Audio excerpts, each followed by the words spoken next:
Fala, gente rica, como é que vocês estão? Doido? Eu espero que muito bem. Sejam muito bem-vindos ao canal. No vídeo de hoje eu irei atender pedidos dos inscritos e vou trazer aqui as ações da IMC, a Meal 3, né? International Meal Company, a empresa aí dos fast foods, né? A companhia que nasceu ali em 2006, né, e começou a sua expansão ali na República Dominicana, México, depois se expandiu para o Brasil, depois foi para os Estados Unidos, depois começou ali a entrar num período meio difícil, aí desinvestiu no México, desinvestiu na República Dominicana, concentrou as suas operações mais aqui no Brasil, né, e uma parte ali nos Estados Unidos. Vocês estão vendo aqui as marcas KFC, Pizza Hut e frango assado e também a Margaritaville, mas essa Margaritaville aqui, ela vendeu uma parte ali, são as operações ali nos Estados Unidos, tá? Ela também tem operações aqui em alguns países da América Latina, como por exemplo a Colômbia. E sabendo disso, a gente sabe que o foco da companhia é a alimentação aí dos podrões, né, doido? Ali a gente vê as pessoas só comendo aquelas gororoba ali, né, do Burger King e por aí vai, né? As ações da IMC caíram com força, né, desde o seu IPO.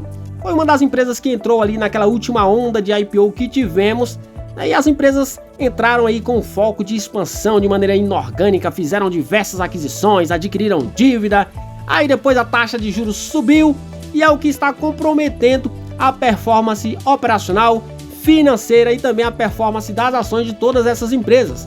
E a IMC não escapou disso daí também, tá? Vocês veem aí, né, que as ações bateram ali um pico de R$9 nas suas máximas e agora está aqui na casa de R$1. Dando uma olhada aqui nos indicadores, a gente vê aqui que é uma ação que, se a gente for olhar de maneira isolada aqui, para os indicadores de valuation, por exemplo, a gente vê que é uma ação que está quase de graça, né? A gente vê aí um PVP de apenas 0,28, só que a gente vê aqui um PL negativo, né? Isso significa que o mercado não projeta muito lucro, né, por tão cedo para essa empresa aqui.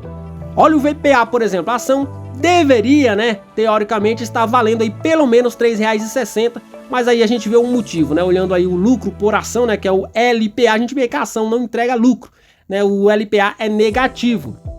Indicadores de endividamento, aí começam os problemas da companhia, né, a gente vê aqui uma dívida líquida sobre o EBITDA de 1,90, só que esse indicador aqui ele está desatualizado.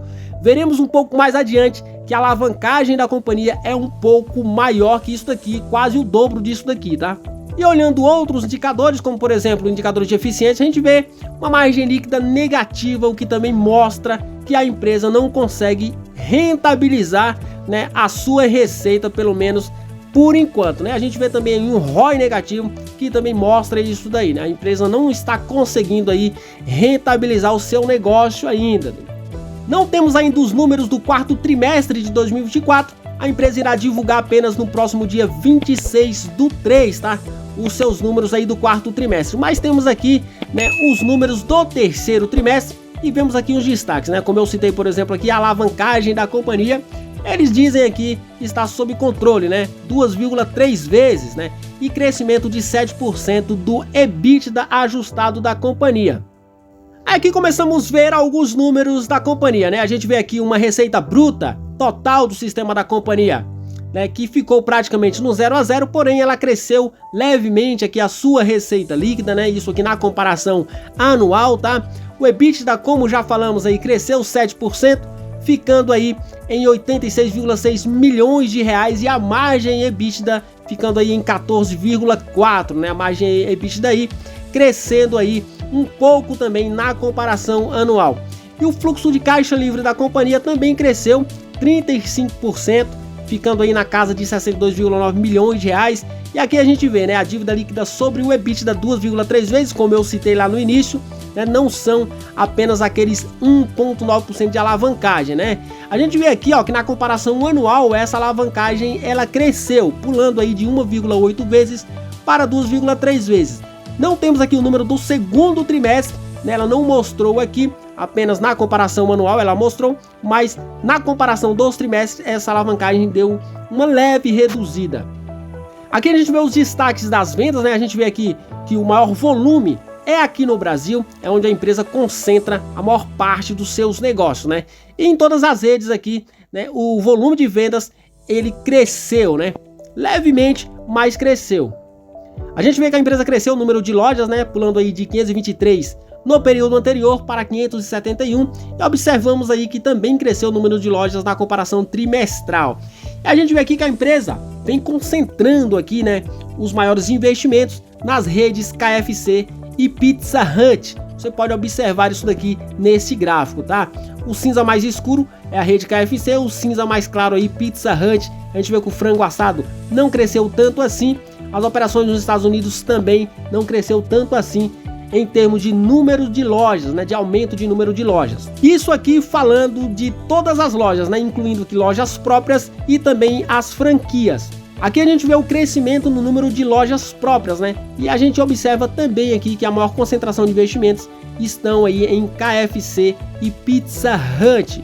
Pulou aí de 277 lojas, né, no período anterior para 302 lojas no período atual, tá? No terceiro trimestre de 2024.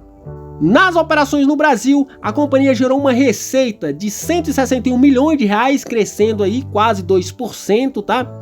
E teve aí um lucro bruto de 34,2 milhões de reais, um crescimento aí de 9,3%. O EBITDA ajustado ficou na casa dos 25,7 milhões de reais, com uma margem aí de 12,6%, um crescimento aí de 21 pontos percentuais. Esses números aqui são das operações das redes frango assado e nos restaurantes aí em postos, tá? Falando das operações no Brasil, das redes Pizza Hut, KFC e outras marcas, a companhia gerou uma receita líquida superior a 171 milhões de reais, tá? Um crescimento aí de 7,4%. Detalhando aqui, por exemplo, a Pizza Hut KFC, 144 milhões de reais, né? E teve um lucro bruto aí de 58,6 milhões de reais, um EBITDA ajustado de 24,2 milhões, com uma margem aí de 9,1%, tá? O crescimento de mais 10% aqui na margem EBITDA, isso aqui é bom. Aqui são as operações nos Estados Unidos. A companhia gerou uma receita líquida de 41,8 milhões de reais, caindo, né, 17,3% aí, um lucro bruto de 19,9 milhões de reais, também uma queda aí, 16%. Teve um EBITDA ajustado de 10,6 milhões de reais, um crescimento nesse EBITDA ajustado de 19,5%, ficando com uma margem aí de 16,6%, um crescimento de 32 pontos percentuais também. E aqui a gente vê as vendas digitais da companhia, que cresceram, né? Tanto nas redes KFC, Pizza Hut e frango assado também. Isso aqui nos mostra o seguinte: o grupo IMC ele vem passando pelo seguinte, uma reestruturação, né? Porque a companhia vem apanhando aí operacionalmente e financeiramente, né? Como eu citei no início do vídeo, fez alguns desinvestimentos, né? Para tentar enxugar o seu portfólio. Transformação operacional, porque ela precisa se digitalizar, né? Quem acompanha aí, quem gosta de comer essas gororoba aí, vê que agora é tudo, né, no touch aí, quando você vai lá nos shoppings, nos aeroportos para você fazer os seus pedidos, né, poucas pessoas ficam ali enfrentando aquelas filas ali. E a companhia também tem o seu problema de alavancagem, então tá tudo dentro de um pacote aí, por isso que as ações vêm apanhando.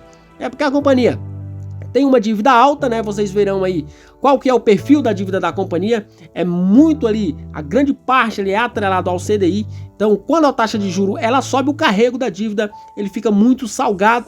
Aí o mercado bate nas ações porque a alavancagem ela sobe, né?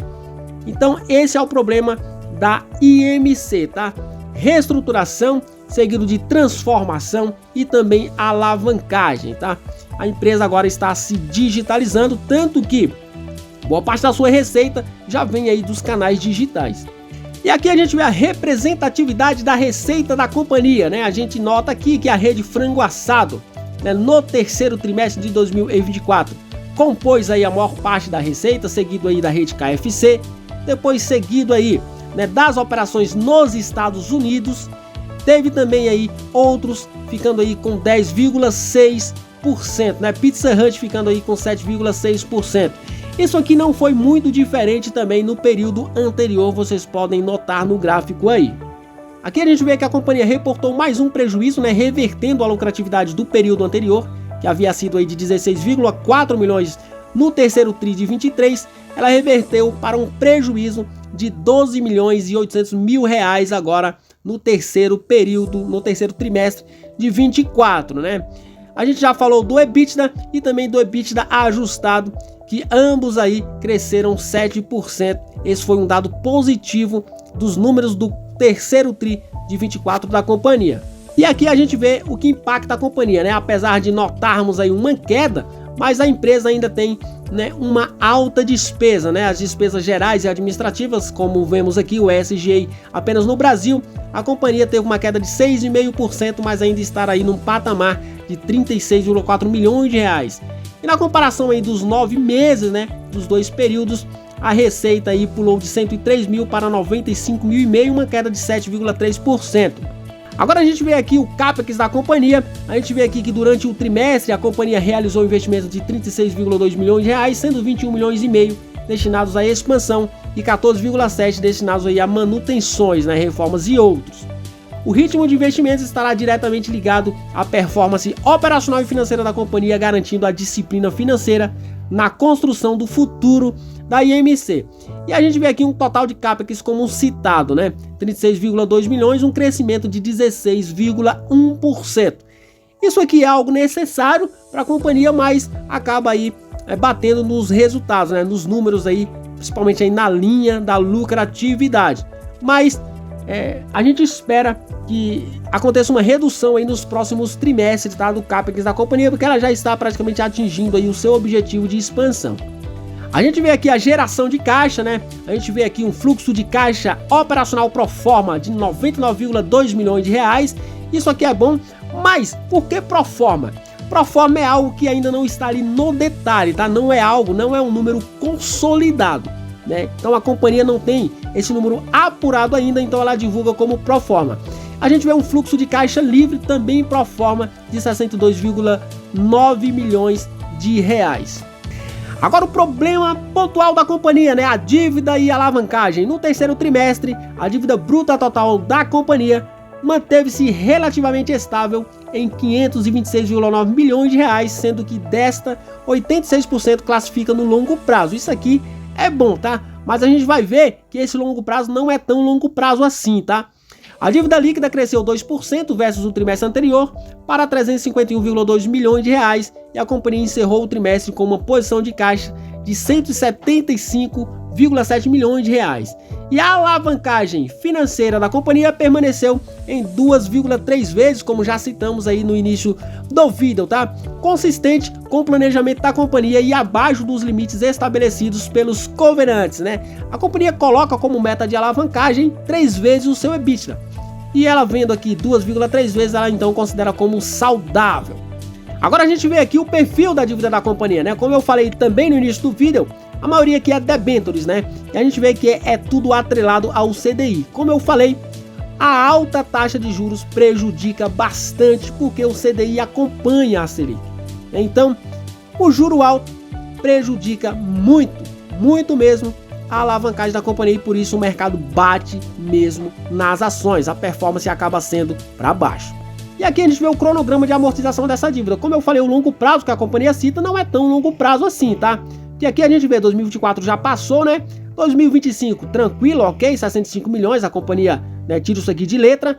Porém, a gente vê 2026, 2027, né, como pico aí, né? 145 milhões, né, para amortizar essa dívida. Então, até 2028 a gente não considera isso aqui longo prazo, isso aqui para mim é médio prazo. Então é isso, as ações permanecem ali na casa de R$1, oscilando ali abaixo de R$1 às vezes, acima de R$1 às vezes. Risco aí de recuperação judicial, não vejo risco de recuperação judicial para essa empresa aqui.